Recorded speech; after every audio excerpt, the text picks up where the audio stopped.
Cześć, tu Ola i kanał Polegi Travels. Ponieważ cały czas spędzamy lockdown w Atenach, dzisiaj będzie kolejny vlog z serii vlogów o Egipcie. A ten odcinek pomogliście stworzyć Wy, dlatego że jakiś czas temu pytałam Was na Instagramie, co myślicie o Egipcjanach, jakie stereotypy kojarzą Wam się z Egipcjanami.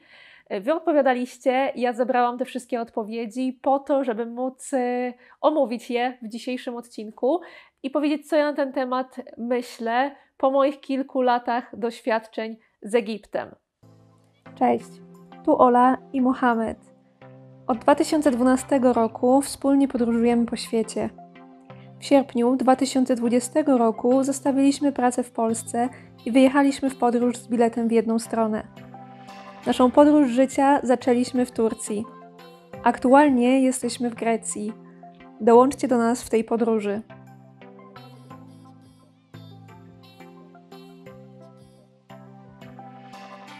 Ja w ogóle nie zgadzam się z tym, że cały naród ma jakieś konkretne cechy. To nie jest tak, że jeżeli ktoś jest Egipcjaninem, to na pewno będzie taki i taki, bo to jest dokładnie tak samo, jakbyśmy chcieli powiedzieć, jacy są wszyscy Polacy. No to zależy od tego, jakiego spotkamy Polaka. Ile ludzi, tyle sposobów na życie i dokładnie tak samo jest w Egipcie. Cechy, jakie mamy, nie są determinowane przez to, z jakiego kraju pochodzimy. Ale dzisiaj na podstawie Waszych założeń i stereotypów, z którymi Wy się spotkaliście lub które sami macie na temat Egipcjan, opowiem Wam, co na ten temat myślę po ponad 8 latach podróży do Egiptu, więc powiedz mi, jakie doświadczenie mam, co myślę na ten temat, z czym się zgadzam, z którymi stereotypami się nie zgadzam. Dzisiejszy odcinek będzie tylko o Egipcjanach, o Egipcjankach porozmawiamy innym razem, dlatego że ten odcinek byłby już zbyt długi. Dzisiaj o Egipcjanach i o stereotypach na temat Egipcjan. Na początek takie negatywne cechy, bo jedna z tych, które się pojawiały najczęściej, to było to, że Egipcjanie są natarczywymi podrywaczami. I coś w tym jest. To znaczy częściowo się z tym zgadzam, dlatego że faktycznie jak ludzie jeżdżą na wakacje do Egiptu, to mogą odnieść takie wrażenie, że Egipcjanie są bardzo, bardzo namolni, zawsze próbują coś komuś sprzedać i wcisnąć. Pójście na egipski bazar, będąc turystą, to jest niezła przygoda, bo na każdym kroku ktoś próbuje Ci coś sprzedać, nawet rzeczy, których nie potrzebujesz. I poza tym w miejscowościach turystycznych pracownicy hoteli często są bardzo natarczywi w stosunku do kobiet, bo po prostu podrywają każdą możliwą turystkę. Ale weźcie pod uwagę, że takie wrażenie macie dlatego właśnie, że głównie podróżujecie do kurortów, czyli miejscowości, które żyją z turystyki i gdzie pracują bardzo różni ludzie, to znaczy i ludzie wykształceni, i ludzie w ogóle niewykształceni. I wiele z tych osób, wielu z tych pracowników hoteli jest nastawionych tylko na to, żeby poderwać jakąś turystkę, zdobyć wizę do Europy i wyjechać z Egiptu. Tak, to jest prawda, taka jest rzeczywistość, ale właśnie dlatego macie takie wrażenie, bo jesteście w tych konkretnych miejscowościach. Jeżeli pojedziecie do miejsc, które nie są turystyczne, to nagle okazuje się, że nikt nikogo nie zaczepia, nikt nikomu nie próbuje nic wcisnąć. Ja oczywiście nie mówię, że wszyscy tacy są i że wszyscy pracownicy hoteli w kurortach tylko czekają na turystki z Europy po to, żeby je naciągnąć na wizę. Oczywiście, że nie, no ale problem wizowców z krajów arabskich jest problemem sporym i takie sytuacje mają miejsce cały czas, więc tego trzeba być świadomym, że tak, jest bardzo dużo takich osób. Oczywiście nie wszyscy, ale jest ich sporo i przez to wiele osób, które jeździ do Egiptu, ma takie wrażenie, że po prostu Egipcjanie są natarczywi, namolni i próbują poderwać wszystkie europejskie kobiety, które się tam znajdą. Jeśli chodzi o robienie zakupów w Egipcie i bycie takim natarczywym i próba sprzedania wszystkiego, to tak, to też oczywiście jest cecha Egipcjan, ale też zależy gdzie, bo na przykład kiedy my byliśmy w Luksorze i to jeszcze w tym roku, odcinek z Luksoru możecie sobie obejrzeć, I tam dobrze widać, jak na każdym kroku ktoś nam próbuje zaproponować przejazd taksówką, jakąś wycieczkę, jakieś pamiątki, gdzie ktoś nam coś próbuje sprzedać. Tam w tych miejscach turystycznych jest non-stop. I naprawdę bardzo trudno te miejsca się zwiedza, jeżeli trzeba cały czas patrzeć, czy ktoś ci czegoś nie wciska. Ale kiedy na przykład już pojechaliśmy do oazy Siła na zachodzie Egiptu, to już było zupełnie inaczej. I tam przechodziliśmy też przez taki lokalny bazar typowo dla turystów i tam absolutnie nikt nas nie zaczepił, nawet na chwilę. Naprawdę ta natarczywość, jeśli chodzi o zakupy i wycieczki na egipskie bazary, bardzo zależy od miejsca, w którym jesteśmy. Podobnie kiedy na przykład jesteśmy w rodzinnym mieście Mohameda, czyli w Port Saidzie i idziemy na przykład na jakieś zakupy, na bazar, tam też nigdy nie mieliśmy takiej sytuacji, żeby ktoś nas, albo mnie, bo widać, że ja jestem turystką, zaczepiał i próbował mi coś wcisnąć. Więc to jest domena naprawdę miejsc, które żyją z turystyki. I niestety to są miejsca, które są głównie odwiedzane przez turystów z zagranicy, więc takie ludzie odnoszą wrażenie, ale wierzcie mi, naprawdę nie w każdym miejscu w Egipcie tak jest. Druga cecha, która się pojawiała chyba najczęściej, to, że Egipcjanie są głośni. I ja się z tym zgadzam, bo Egipcjanie są bardzo głośni. W ogóle to, jak oni rozmawiają między sobą, no to już jest naprawdę kilka poziomów głośności wyżej niż zwykłe rozmowy w Polsce, niż takie rozmowy, do których my jesteśmy, mam wrażenie, przyzwyczajeni. I tak samo jest też na egipskiej ulicy, jest bardzo głośno, cały czas ktoś trąbi, cały czas ktoś krzyczy, jest naprawdę ogromny hałas. Ja często miałam takie sytuacje, szczególnie na początku, jak jeździłam do Egiptu i spotykałam się z rodziną, ze znajomymi, to na początku tak się dziwiłam i nawet pytałam, dlaczego oni na siebie krzyczą, a oni mówili, że wcale nie krzyczą, tylko po prostu rozmawiają. I później się przyzwyczaiłam do tego, że oni po prostu mówią dużo głośniej niż my i dla mnie na przykład to już jest takie wrażenie, jakby naprawdę krzyczeli, podnosili głos, a dla nich to jest normalny poziom głosu i normalny poziom głośności rozmowy. Trzecia cecha to, że Egipcjanie są spóźnialscy. I to jest oczywiście jakiś stereotyp. Wiadomo, że nie wszyscy będą się spóźniali, bo będą też Egipcjanie punktualni. Są Egipcjanie punktualni, ale generalnie muszę się z tym stereotypem zgodzić. Egipcjanie zazwyczaj się spóźniają. No nie mogę powiedzieć, że zawsze, ale naprawdę większość z nich się po prostu spóźnia. To wynika z tego, że Egipcjanie mają zupełnie inne poczucie czasu, im się nigdzie nie spieszy. Poza tym życie w Egipcie w dużej mierze toczy się w nocy, a nie w ciągu dnia, kiedy jest bardzo gorąco. Więc na przykład, jak przypominam sobie spotkania ze znajomymi, na przykład umawianie się na obiad u jednej koleżanki na 15, i my z Mohamedem byliśmy jedynymi osobami, które faktycznie były tam o 15, natomiast cała reszta gości zaczynała przychodzić od mniej więcej 4:30, a wszyscy już byli zebrani na miejscu o 5:30, więc około 2,5 godziny później niż godzina, na którą się umówiliśmy. I my moglibyśmy sobie pomyśleć, że przecież w takim razie można by było się umówić na 5, prawda? To by wszyscy byli na czas. Ale gdybyśmy umówili się na 5, to wszyscy by przyszli o 7. Także w większości po prostu Egipcjanie i tak się spóźnią. Umawianie się na konkretną godzinę to jest czas bardzo orientacyjny. Po prostu umawiamy się w okolicach tej godziny, ale i tak wiadomo, że wszyscy przyjdą później. W swoich opiniach pisaliście też, że Egipcjanie są rodzinni i że rodzina jest dla nich bardzo ważna. I coś w tym jest, tak. Egipcjanie myślę, że generalnie są dosyć rodzinnymi osobami, że jak są spotkania rodzinne, to są spore spotkania rodzinne i spotyka się bardzo dużo wujków, cioć, kuzynów, babcie, dziadkowie. Naprawdę okazuje się, że jest bardzo, bardzo dużo osób na takich rodzinnych spotkaniach. Ale nie możemy popaść też w skrajności, że dla wszystkich Egipcjan rodzina jest najważniejsza i rodzina jest numerem 1, dlatego że przez tyle lat podróży do Egiptu poznałam takie osoby, które w ogóle nie interesowały się swoją rodziną i jak tylko mogły, unikały spotkań rodzinnych, więc zdarzają się i tacy Egipcjanie. Wydaje mi się, że nam się wydaje, jak jeździmy do Egiptu i widzimy takie spotkanie rodzinne, na którym jest bardzo dużo osób, to nam się od razu wydaje, że Egipcjanie są rodzinni. Ale pamiętajcie, że w egipskich rodzinach są dokładnie takie same problemy, co w rodzinach w Polsce. I dokładnie takie same konflikty. Na przykład ta ciocia nie lubi tej, ten wujek się pokłócił z tym kuzynem, a ta babcia to w ogóle nie lubi tej swojej synowej. Wiecie, mam wrażenie, że to po prostu wynika z tego, że wiele osób, wielu cudzoziemców na takich spotkaniach po prostu nie rozumie języka, nie rozumie arabskiego, więc nie ma pojęcia, o czym te osoby między sobą rozmawiają, co ktoś po cichu mówi do drugiej osoby i dlatego to wygląda jak taki bardzo ładny obrazek szczęśliwej egipskiej rodziny.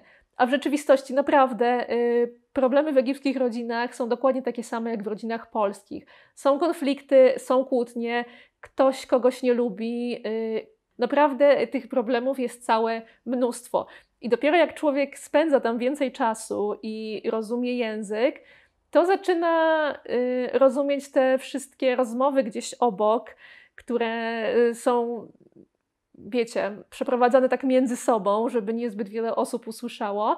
I dopiero zdaję sobie sprawę, że tych konfliktów jest sporo i nie zawsze te rodziny to są takie, wiecie, duże, szczęśliwe rodziny, tylko też są tam dokładnie takie same problemy jak u nas w Polsce. Także różnie z tym bywa. To zależy od konkretnej osoby i też od konkretnej rodziny, jak wyglądają relacje w samej rodzinie. Kolejna cecha jest bardzo ciekawa, dlatego że z jednej strony mówiliście, że Egipcjanie są pracowici, a z drugiej strony dokładnie tyle samo osób powiedziało, że Egipcjanie są leniwi. Więc teraz pytanie, czy Egipcjanie są pracowici czy leniwi? Bo mamy stereotyp i taki, i taki. Trudno oczywiście jest powiedzieć o wszystkich, ale mi osobiście się wydaje, że Egipcjanie są dosyć zaradnym narodem i wszędzie potrafią sobie znaleźć źródło dochodu. Jakiś czas temu opowiadałam Wam o zawodach, które wymyślili Egipcjanie i które istnieją w Egipcie, a o których my nawet byśmy w życiu nie pomyśleli, że mogą istnieć. I to pokazuje, że oni naprawdę potrafią wszędzie znaleźć sobie pracę i zarabiać na czymkolwiek się da.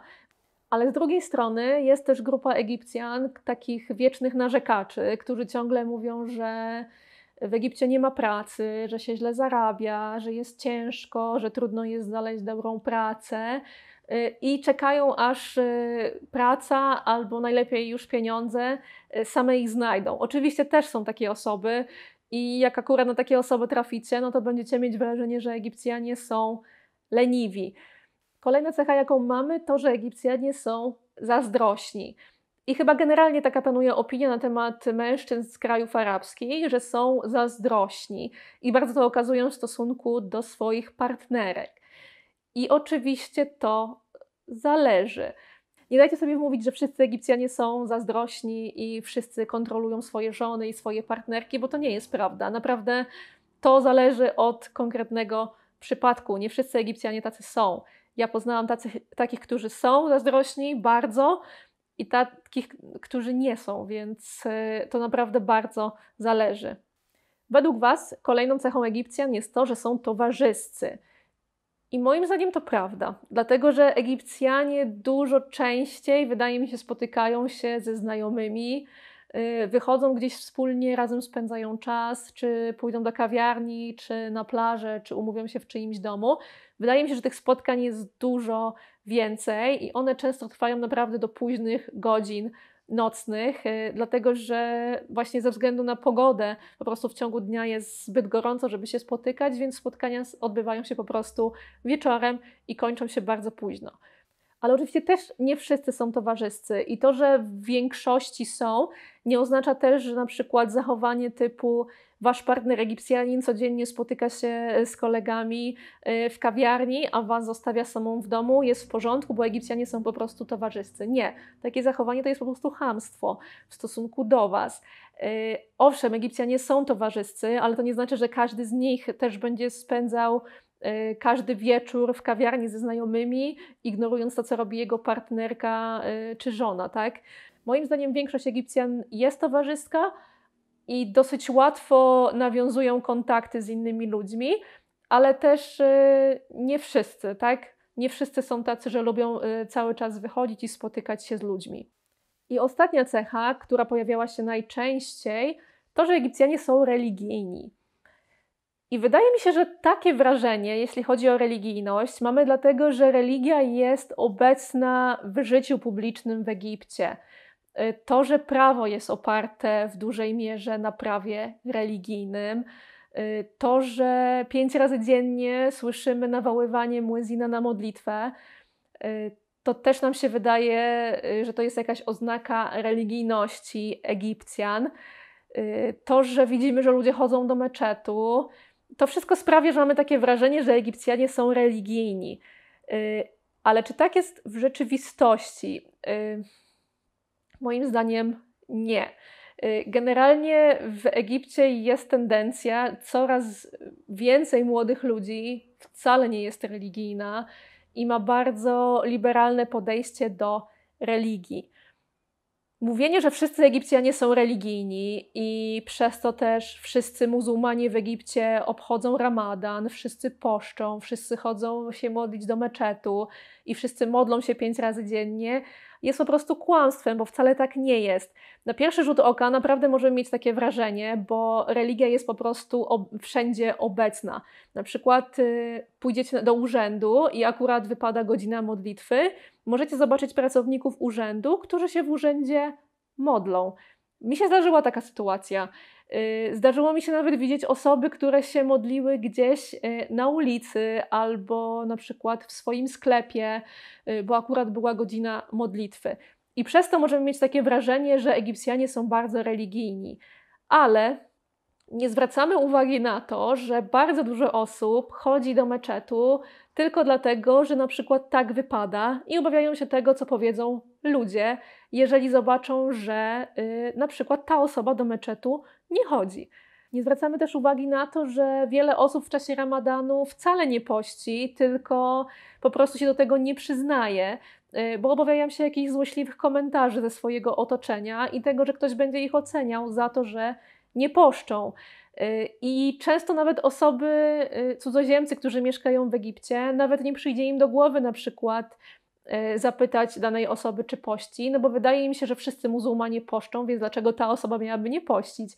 A potem się okazuje, że wiele osób w waszym otoczeniu wcale nie przestrzega postu z różnych powodów, tylko po prostu nikomu o tym nie mówi, albo też nikt ich o to nie pyta, bo wszystkim się wydaje, no tak, wszyscy muzułmanie poszczą w czasie Ramadanu, więc w ogóle nie ma o co pytać, prawda?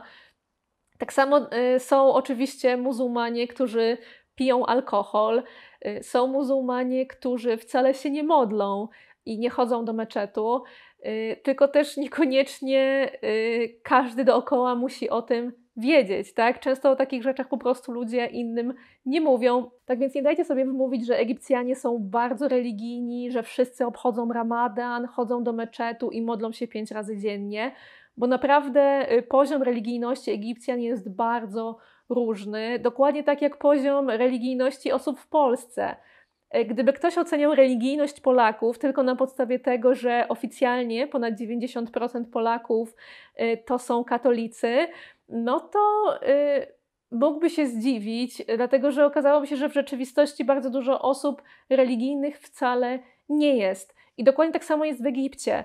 To, że oficjalnie około 90% społeczeństwa to są muzułmanie, nie znaczy, że ci muzułmanie są wszyscy bardzo religijni i przestrzegają zasad swojej religii. Dokładnie tak jak w Polsce. Wielu z nich po prostu zostało w tej religii wychowanych i przestrzegają pewnych zasad, a innych już nie.